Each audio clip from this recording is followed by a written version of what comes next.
The president is said to be considering putting Venezuela on the list of nations designated as state sponsors of terrorism. The International Monetary Fund projects the country's inflation rate will rise to an incomprehensible 1,000,000% by the end of the year. These are the faces of extreme poverty in Venezuela. Here, the economic collapse has left an unsettling sight. Extremely thin children who don't know when they'll eat next. This is Venezuela. But wait a minute.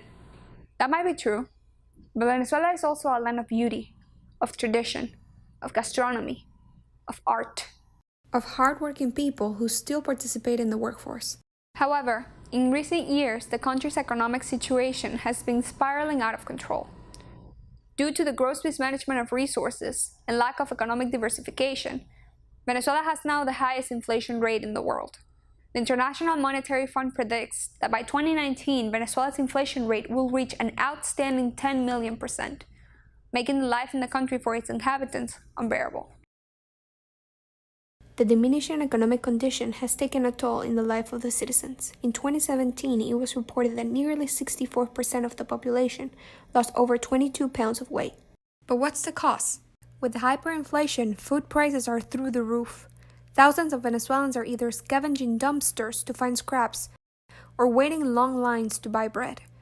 Roberto Rimeri, president of the Venezuelan Chamber of the Clothing Industry, explains the effects of the crisis. 20 years ago, before this regime started, there were 12,000 industries in Venezuela. That's not too much for a country like us.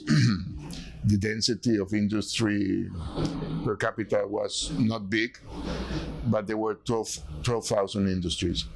20 years later, today we are 3,000 industries. So 75% of the industry have been closed, have been destructed. From those industries, 20% are closed at the moment. Maybe temporarily, maybe definitively, we don't know. Venezuelans have endured a considerable change in their patterns of consumption. It has been, in 20 years, a change of patterns, very abrupt, very grave, very intense. And that has happened really in the last 5 years, because until 2012, there was a boom in oil, and the government spent immense amounts of money, not in a very responsible way, but there was a lot of money in the economy, so the consumption patterns were, until 2012, 13, compared to other Latin American countries, very high. Now the consumption patterns in 5 years has been decimated. Inflation is also detrimental for the economy. We have now the highest inflation in the world. But the most important thing is one of the strangest inflations, where prices go up but salaries doesn't go up in the same proportion. So it's really a tragedy and a very difficult situation to manage for everybody. Perhaps the ones who have been affected the most are the children. Anderson is a 12-year-old resident of La Bombilla. He has a very specific goal in life. Yo quiero ser grande para trabajar, para ayudar a mi mamá. ¿De qué quieres trabajar? ¿De qué quieres trabajar? De lo que me salga un trabajo. De lo que sea. Sí, de lo que me salga un trabajo. Y ahorita no trabaja, ahorita está estudiando. Estoy estudiando. Rather than wanting to become a doctor or a writer, Anderson wants to work to help his family. He also struggles through the crisis. ¿Y el problema del gas? ¿Cuál es el problema del gas? ¿Del gas? No hay. No hay mucho. No hay mucho. ¿Cómo cocinan? ¿Cómo cocinan? No, a veces con leña. ¿Con leña? He laughs, but that's the sad truth. Even though the situation continues to worsen, Anderson hopes to live in a better Venezuela. ¿Qué es lo que te gustaría que cambiara del país? Que haya gas todos los días, comida, baje los precios, recuerda basura. Trash seems to be everywhere in Caracas. However, this problem is relatively less important than other consequences of the crisis. The biggest effect of the crisis, and the saddest effect, is the exodus of people that we have had in the last 3 years. More than 3 million people have had to flee the country. many of them on foot, walking thousands of kilometers just to escape the difficult situations.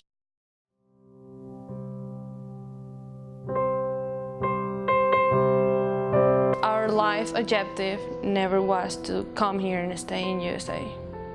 It was maybe come and visit, but we just wanted to stay home because we had everything there.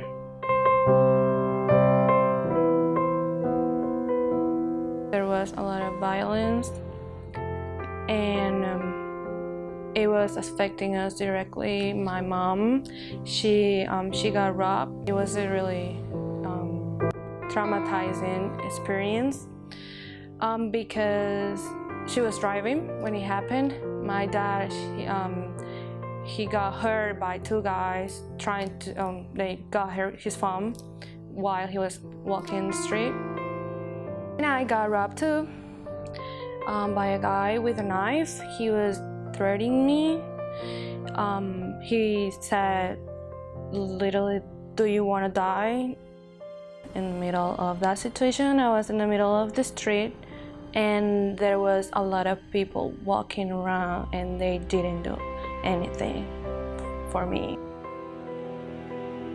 The most difficult thing about living in Venezuela was living my whole life there, my house, our own house there, my friends, my school, my boyfriend, my dog, and everything, my whole life was there. Everything was there. O sea, yo estoy aquí porque tengo que. Yo tenía una vida ya. Y tenía una buena vida. Bueno, entre comillas, pero para mí era buena. Yo era feliz allá. Y yo extraño todo de allá. Nosotros solamente queremos vivir, o sea, yo no quiero que me maten, yo no quiero que me lastimen. O sea, yo tengo miedo, yo sueño, cada vez que sueño con mi país, sueño que me matan, que me roban, que me lastiman. Yo le agradezco a este país por darme lo que mi país no me ha dado. Y yo honro el hecho de que ellos me han dado la oportunidad de estar aquí. Yo solamente quiero trabajar, quiero ser una persona productiva para el país que me abrió las puertas. Porque es la manera que yo tengo de agradecerle. Quiero que sepan que hablo por mucho de mí. Hermanos venezolanos, nosotros somos buenas personas, simplemente con el deseo de tener una vida mejor. My name is Luisana Piñango. I am a proud Venezuelan.